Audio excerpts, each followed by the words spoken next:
Hello, today I'm going to present the new ArcGIS connection for Autodesk Forma and the workflow between ArcGIS, Forma, and Revit.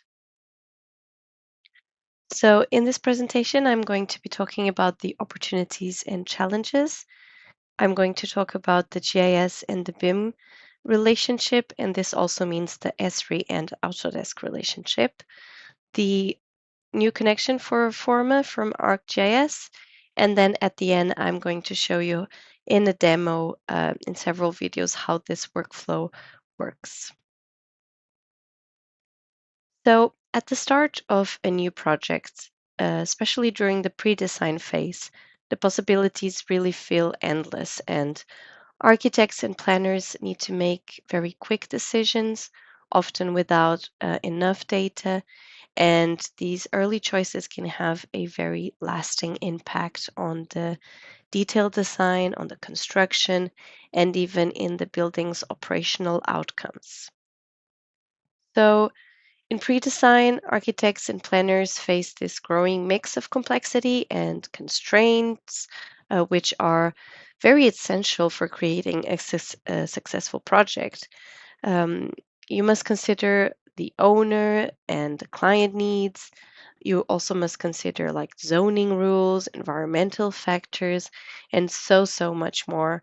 And given the tight timeline, making this informed decisions requires more than trial and error. And architects often struggle a little bit with this, with the lack of crucial information in this early phase. So this brings me to what is GIS. I'm pretty sure most of you know this. GIS stands for Geographic Information System, and it is a computer system that analyzes and displays geographically referenced information. So it basically uses data that is attached to a unique location and connects GIS data to a map, integrating location data, so where things are, with all types of descriptive information, what things are really like in that place. And this really provides a foundation for mapping and analysis that it's used in science and in almost every industry. So GIS helps users understand patterns, relationships, and geographic context. A traditional view of GIS and BIM has normally GIS managing portfolios, and BIM processes are more used for delivering projects. But what do we think about this in a different way? Because we see benefits by bringing these two technologies and data sources together, because at the end, GIS can inform BIM, and BIM um, fuels GIS. So integrating GIS and BIM together is expected to result in accelerated project timelines, reduced costs, resilient infrastructure, and just in general, smarter cities. To be honest, these two worlds haven't been well connected so far, and this is how Esri and Autodesk joined together. We believe that our partnership can enable positive outcomes for all of the participants in the planning and design, construction, and operations lifecycle, and just in general, providing better integrated GIS and BIM workflows can move data seamlessly from one system to the other. So here comes this new connection for Autodesk Forma from ArcGIS. What is really Autodesk Forma? I'm pretty sure also some of you already know, but just to recap, Forma is a cloud software that offers powerful yet very easy to use AI powered tools for mostly pre design and some schematic design as well.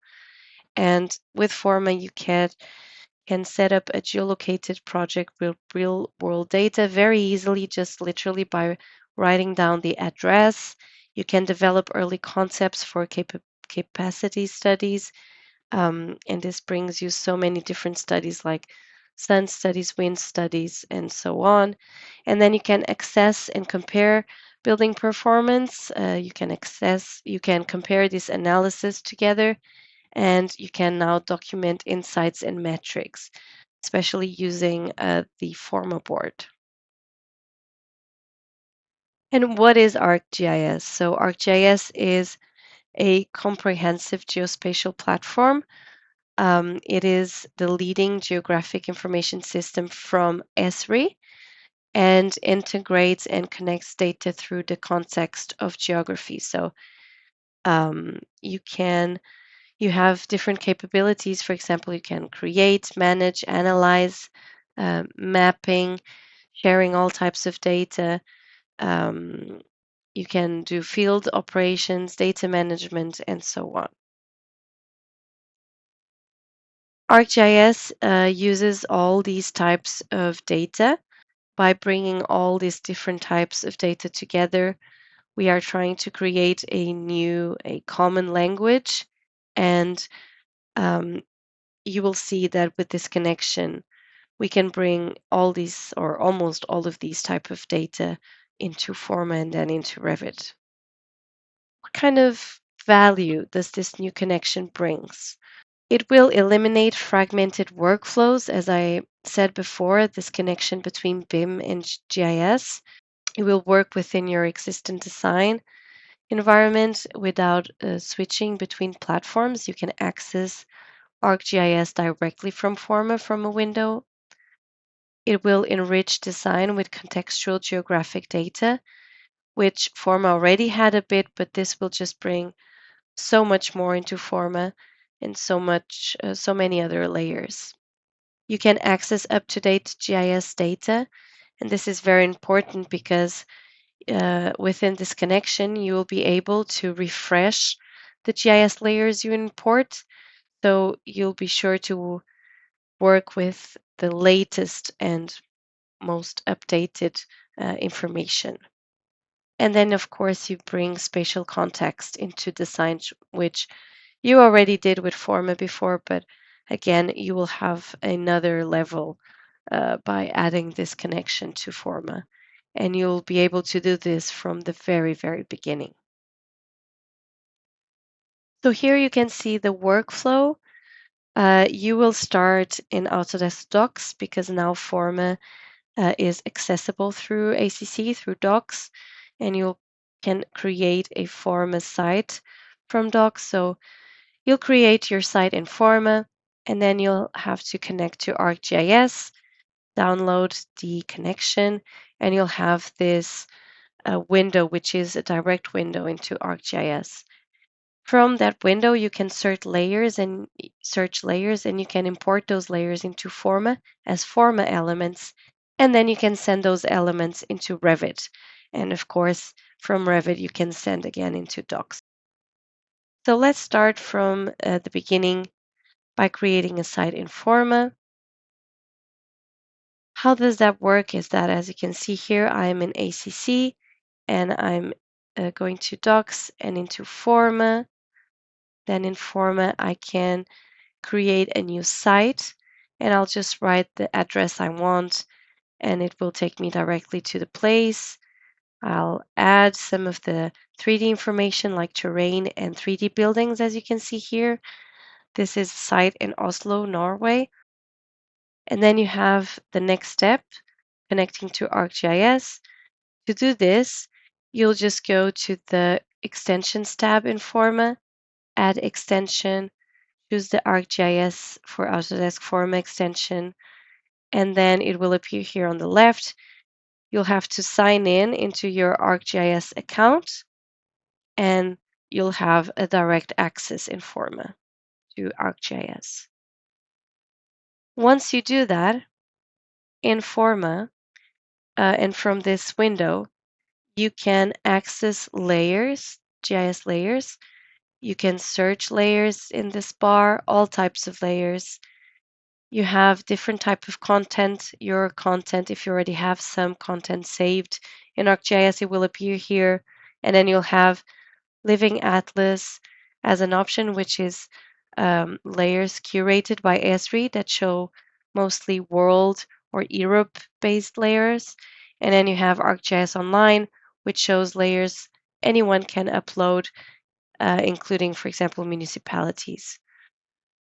Here you have an option to filter some of these layers.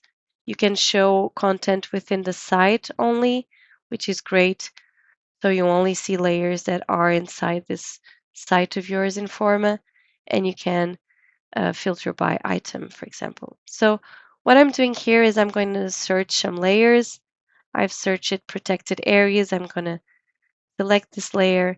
And as you can see, I have two different types of layers. I have one which is multi-point and one which is polygon. The multi-point one only shows me, well, it actually shows me 0 features inside. This means I have no information within my site. So it's not possible for me to add. But the polygon one shows 5 features inside. And as soon as I click add, you see it appears here in green, the GIS layer, like it goes automatically, and I can hide it, unhide it. I can import it into Forma as a Forma element. If you import it as generic, it will look exactly as the GIS layer. But the problem here is that generic elements will not be then possible to send to Revit. So I am going to import this one as a property boundary. And you'll see that if I do that and I'll click property boundary, I lose my color, but I still have all the other information. I have the elevation on the layer, which is great. So I'm just going to do, and I can see here in attributes, I can see all the information about this GIS layer. Now, if I go to my Forma proposal into property boundaries, you see that this layer is now a Forma element. So it's within my Forma project. You can see that as well here. And then in these 3 docs, I have 2 options. I can either delete the layer or refresh the layer, as I said before. So I know I'm working always with the latest version of this layer. I'm going to search another type of layer here, of GIS layer. I wrote flooding, and I'm going to choose this one. As you can see, I have a lot of information here.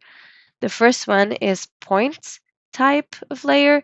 And although I have a lot of features inside, you can see that I was not able to add that one. And that's because points are, for now, not able to import to Forma, but we are working on this, so this becomes possible in the future. But I just went ahead and downloaded all the ones that, well, imported all the ones that I was able to, and you can see here that they appear in colors. And now I'm just going to import them as Forma elements. Again, as you can see here, I've just imported them. And here I have some more that I'm importing, for example, as road. Those were bicycle lanes. And here I have some other types ones. These are natural reserve areas. These ones I'm going to import as building. And this is because I'm going to use them um, later on in Revit in a different way. So as you can see here, what happened is that if I import them as buildings, I lose the elevation of these layers, but instead of boundary lines, I get them as kind of like volume. So I get a thickness. Although they're flat, I get a thickness. And I want to use that later on in Revit, and I'm going to show you that later on. So now we are going to send our site and our project into Revit. To do that, you just have to go to Add Extension again, add the add-in for Revit, which is very easy. You just need to click Download. And then if you go to your proposal, click the 3 dots, click Revit, send to Revit, and it will automatically, just in a few seconds, and you can see here, proposal has been sent to Revit. And then what you have to do is open your Revit, go to Messing Inside, load proposal. It will show you what kind of proposal you are loading from Forma. Click Load, and as you can see here, you have your site And the red lines are the GIS layers that I've imported as property boundaries. They come in as lines, in this case, property boundary lines in Revit. If we see the ones that I've imported as roads, they also, so here, they also come as lines, in this case in roads, but as lines. And this is why I've imported as buildings. So the ones I've imported as buildings, they do have all their attributes. So you can see here some of the GIS information still. And something that you also get is a 3D kind of flat surface, which you can later on change thickness, change color, put some transparency on it, and this makes you able to work in a different way in Revit. Maybe you can see um, how is it crashing with some of your buildings, or if some of your buildings are in this kind of areas you get with the colors. So for now, this is the workflow we have and how we see these GIS layers in Revit. Of course, is not ideal. We are working hard so that we can import as generic, and so you can see exactly the same type of GIS layer in Revit with the same attributes and the same imagery. But for now, this is what we have, which already gives you some way of working. There are some known limitations at the moment. Uh, for example, as I mentioned, point layers are not supported yet. Um, ArcGIS Enterprise type of account is not officially supported yet. You have to have an online type of account, and other small details that we are working on currently to solve. In terms of offering, so you will of course need to have Autodesk Forma, and you will need an ArcGIS online type of account with a creator plus a contributor type of user. So these are the two types of accounts that you will need to have access to this connection. And that was all. I hope that was informative and interesting. And thank you very much for listening.